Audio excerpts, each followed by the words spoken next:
Отец Херувим, расскажите, пожалуйста, про Иисусову молитву, что это такое?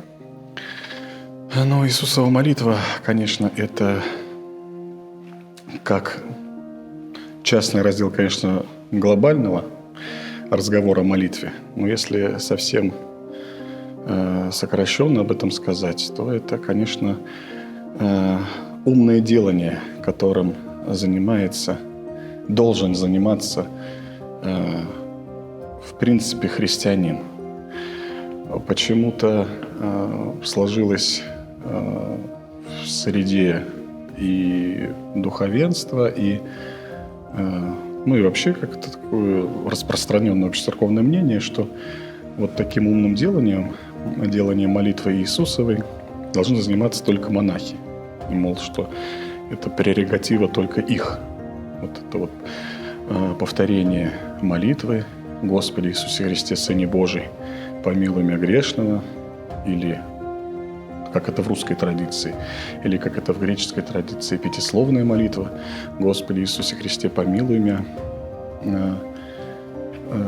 Но в целом это же заповедь о непрестанной молитве еще дана была, высказана апостолом Павлом: «Непрестанно молитесь». Ну и дальше он продолжал: «За все благодарите» и так далее. Но непрестанно молитесь. И, собственно говоря, в этом ключе монашество и христианство, или как отделяют монахов и мирян, в принципе ничем не отличается. Только лишь тем, что как раз монах посвящает больше времени как раз этому навыку, полному погружению в эту молитву.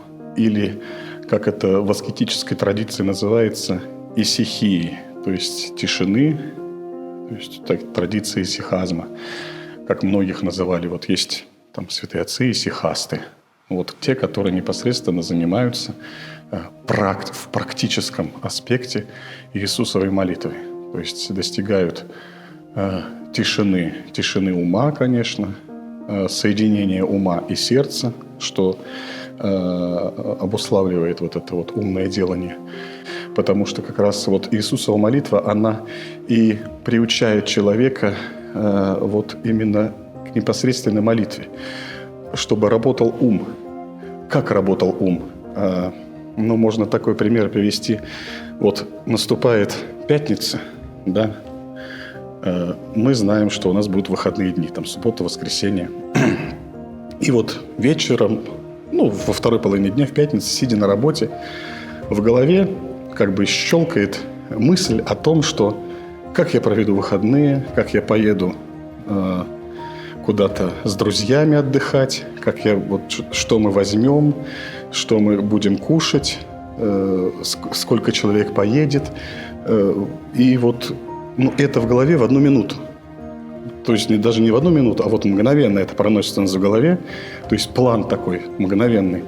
Но когда мы об этом плане говорим, вот даже я сейчас об этом говорю, вот уже заняло какое-то времени. И, соответственно, когда мы друзьям или там своим домашним об этом объявляем, вот как раз и начинается объяснение. То есть вот здесь как раз разница между словесной молитвой и умной молитвой. То есть умная молитва, она вот как щелчок, вот мгновенное обращение к Богу. А словесная молитва, когда мы, конечно, и Иисусова молитва, мы с нее начинаем со словесной молитвы. И от словесной молитвы мы затем переходим к молитве умной. Но, опять-таки, это навык, это практика, это путь тоже духовной жизни.